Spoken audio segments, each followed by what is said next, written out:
महारानी तारा और रुको दोनों बहनें एक ही राज्य में रहते हुए भी एक दूसरे के परिचय से अनजान थी। महारानी तारा, ये आपके लिए विवाह का उपहार। आशा है कि इससे आप प्रसन्न अवश्य होंगी।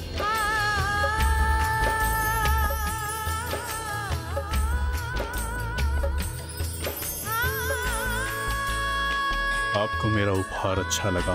हाँ स्वामी, किंतु मेरी इच्छा कुछ और ही पाने की थी।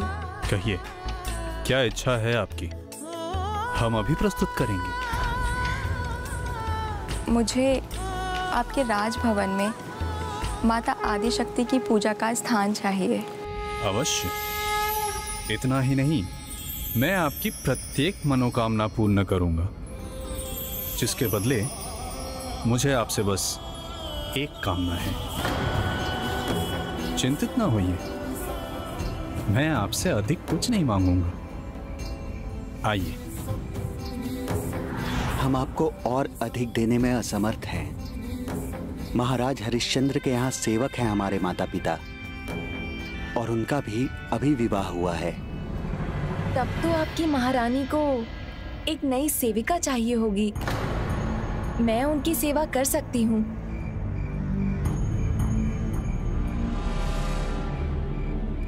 ये देखिए प्रिय, हमारा राज्य, मर्यादाओं का पालन करना ही हमारे राज्य का आधार है। मैं स्वयं किसी भी मूल्य पर उन्हें भंग नहीं करता। मेरी आपसे भी यही अपेक्षा है। मैं वचन देती हूँ, मैं सभी मर्यादाओं को समझूंगी भी और उनका आदर कर उनका पालन भी करूंगी।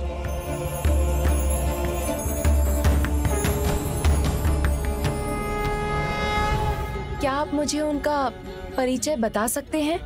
उन्हें क्या पसंद है, क्या नहीं? किंतु सर्वप्रथम आप हमें उनका नाम बताने की कृपा कीजिए।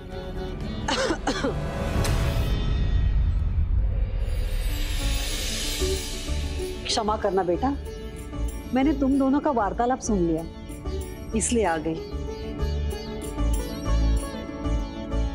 पुत्री, तुम्हें राजभवन में कार्य करने की कोई आवश्यकता नहीं। महारानी की सेवा मैं कर लूंगी। वहां तो सभी सेवक हैं, पर तुम तो इस घर की राजरानी हो। इससे जो भी हमें मिलता है हमारे घर के लिए पर्याप्त है।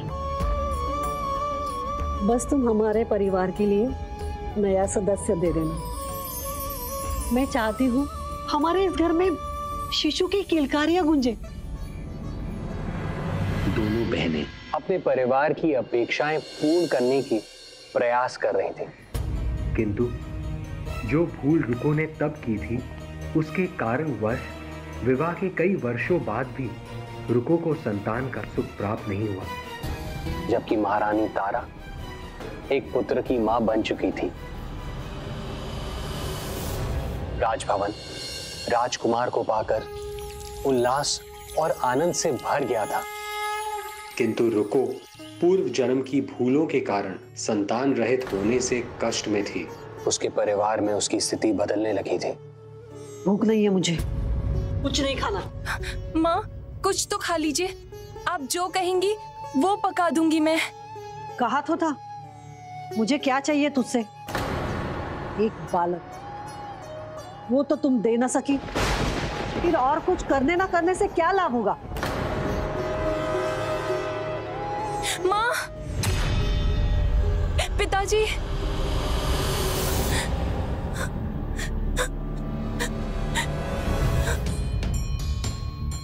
आप कार्य पे जाने के लिए तैयार हो गए हैं। मैं आपके लिए खाना परोस दूं स्वामी? स्वामी,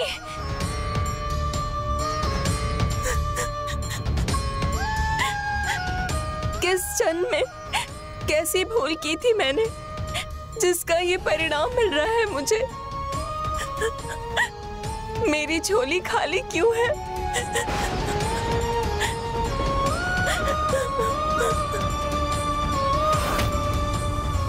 व्रत भंग किया है तुमने, वो भी मांसाहारी भोजन खाकर। समय समय पर उसे अपनी उस भूल की स्मृतियां आती थी, जिसका दंड उसका भाग्य बन गया था, लेकिन उसका भाग्य तो करवट लेने वाला था।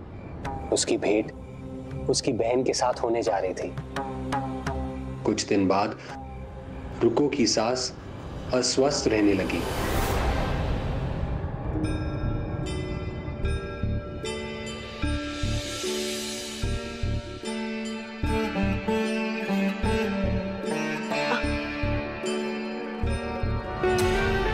तुमने जगाया नहीं मुझे? महारानी प्रतीक्षा कर रही होगी, बहुत विलंब हो गया। जाने दो मुझे। नहीं माँ, ऐसी अस्वस्थ अवस्था में मैं आपको कहीं नहीं जाने दूंगी। मेरा जाना अति आवश्यक है। महारानी ने आज देवी माँ की पूजा का आयोजन किया है, सब प्रबंध मुझे ही करना है। वहाँ किसी को कोई ज्ञान नहीं है। आप मुझे बता दीजिए, मैं सब व्यवस्था कर दूंगी। अच्छा सुनो, बता दी।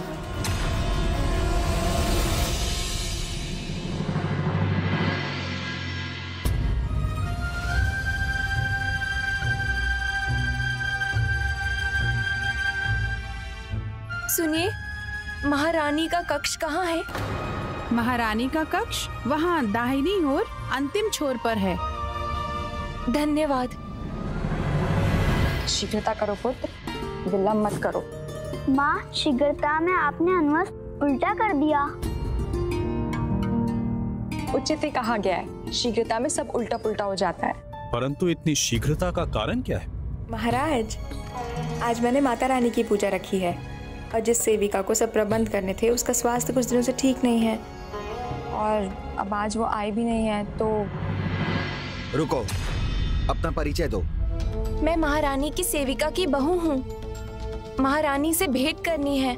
नहीं नहीं, ये राजभवन का नियम है। महारानी से कोई तभी ही भेंट कर सकता है जब उसे बुलाया गया हो। किंतु वो मुझे कैसे बुलाती? उन्हें कैसे पता होगा?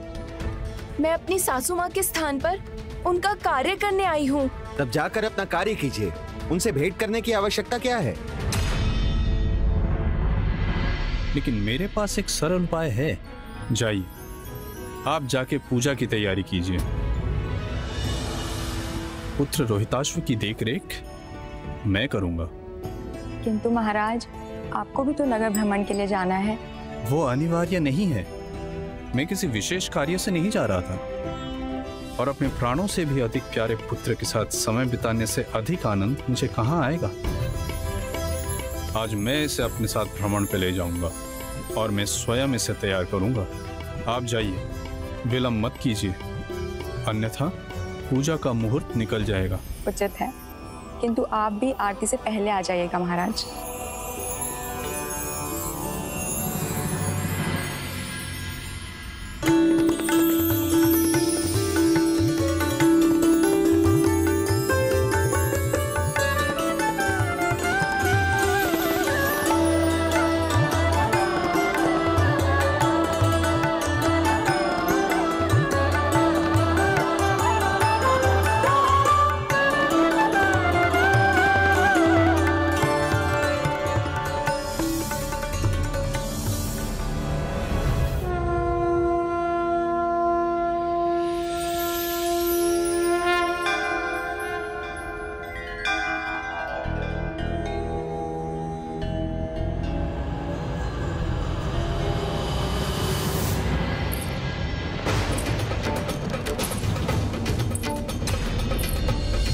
मंदिर तो व्यवस्थित हो गया।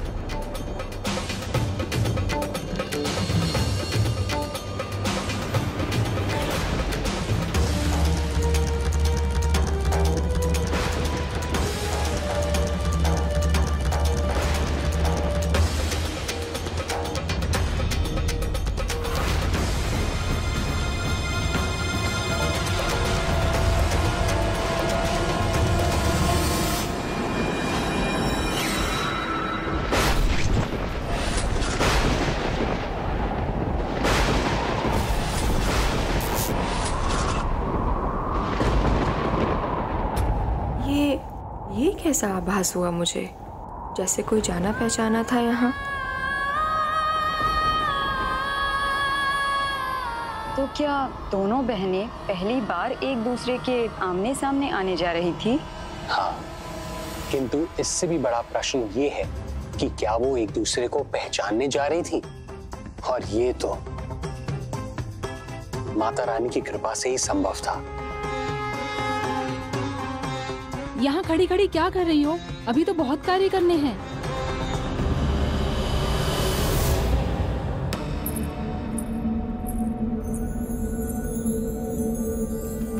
मेरी मुख्य सेविका आई नहीं तो ये सब किसने किया? कौन थी वो जिन्होंने अभी पूजा कक्ष में प्रवेश किया?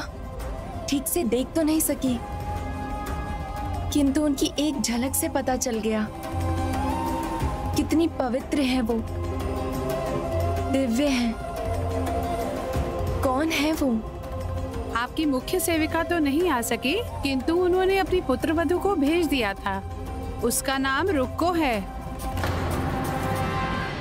बाजी वाह, जिनकी सेवा करने आई हो उन्हें ही नहीं जानती। और कौन होंगी? महारानी तारा थी वो। महारानी तारा थी वो।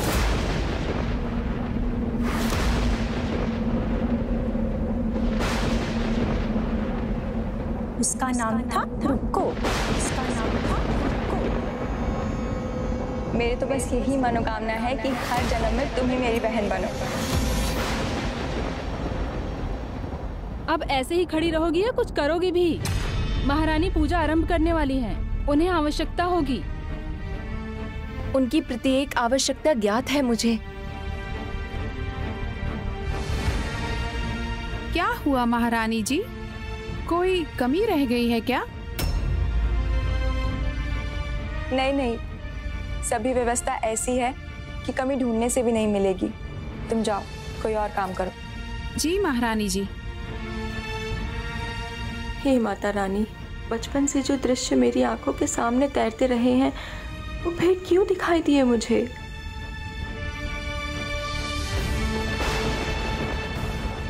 रानी तारा का नाम सुनकर वो दृश्य फिर क्यों दिखे मुझे, जो मैं जीवन के आरंभ से देख रही हूँ? इसका क्या कारण है? क्या महारानी का उन दृश्यों से कोई संबंध है? माँ, मुझसे इन स्वप्नों का जो भी संबंध है उसे समझने में मेरी सहायता कीजिए। महारानी, सामग्री तैयार है, आप पूजा कर सकती हैं।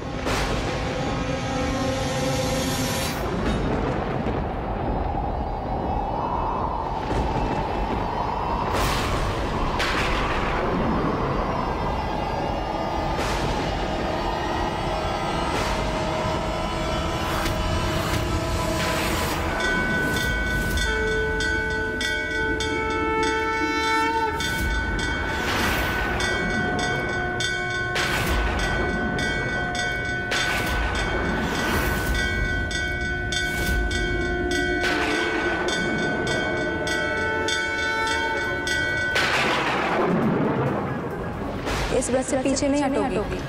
जरूर वचन देती हूँ। जाओ जाओ, मैं इस व्रत से पीछे नहीं हटोगी। इस व्रत से पीछे नहीं हटोगी। वचन देती हूँ।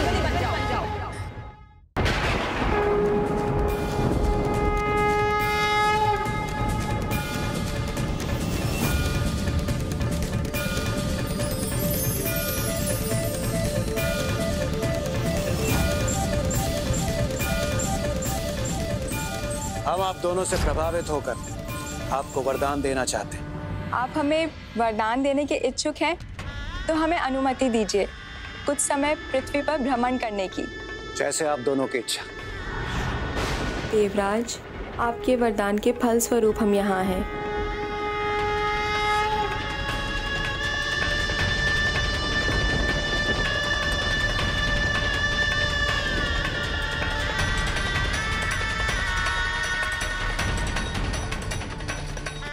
मेरी तो बस यही मनोकामना है कि हर जन्म में तुम ही मेरी बहन बनो। इस व्रत से पीछे नहीं हटोगी और ये व्रत जरूर पूरा करोगी। वचन देती हूँ दीदी।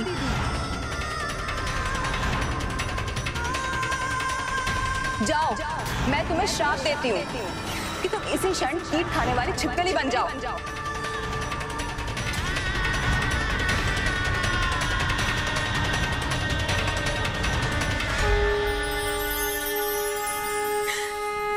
रुकमन, मेरी दीदी तारा।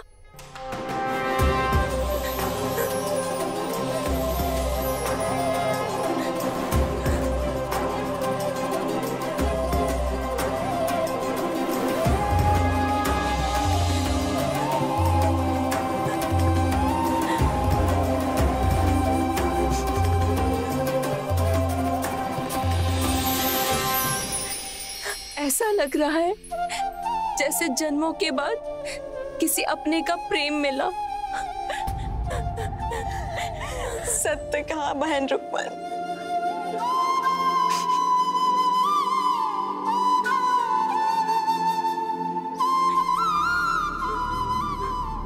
सत्य है, माता रानी के दरबार में देर है परंतु अंधेर नहीं। सच्चे भक्तों पर उनकी कृपा होती ही रहती है। वही हुआ उन दोनों बहनों के साथ भी। उन दोनों का मिलन एक बार फिर से हो ही गया। रुक्कू के भाग तो जागे गए हों, वो तो सेविका से रानी बन गई होगी। भाग्य के अधीन रहना आलस्य है, क्योंकि भाग्य के द्वार तो कर्म की कुंजी के बिना नहीं खुलते। रुक्को को भी कर्म करना था, और अब जो होने जा रहा था उससे दोनों बहनों का ही नहीं अपितु महाराज हरिश्चंद्र का भविष्य भी बदलने वाला था। ये कोई संयोग नहीं है, माता रानी की कृपा का प्रसाद है। दो बिछड़ी हुई बहनों को पुनः मिलाया उन्होंने।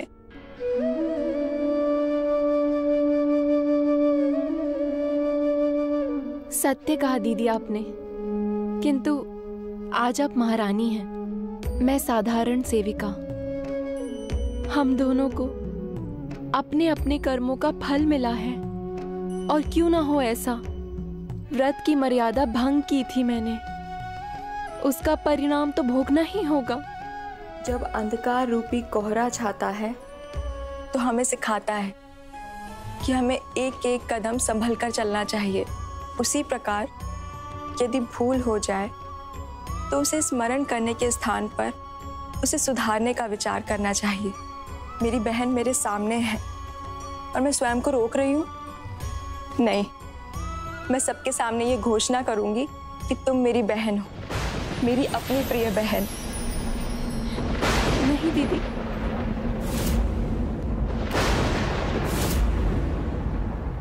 ये उचित नहीं होगा। कौन हम पे विश्वास करेगा?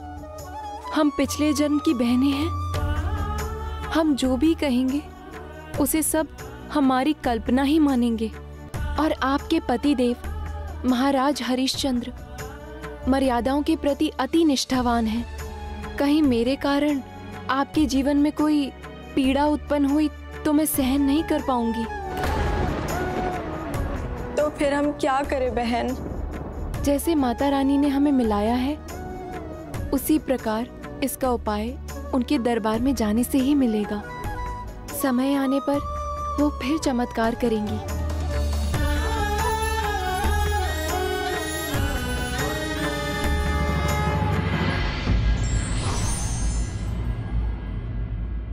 परमात्मा कभी भाग्य नहीं लिखते, व्यक्ति की सोच और अच्छे बुरे कर्म ही उसका भाग्य लिखते हैं। For more updates, subscribe to our channel, click the show links and enjoy watching the videos.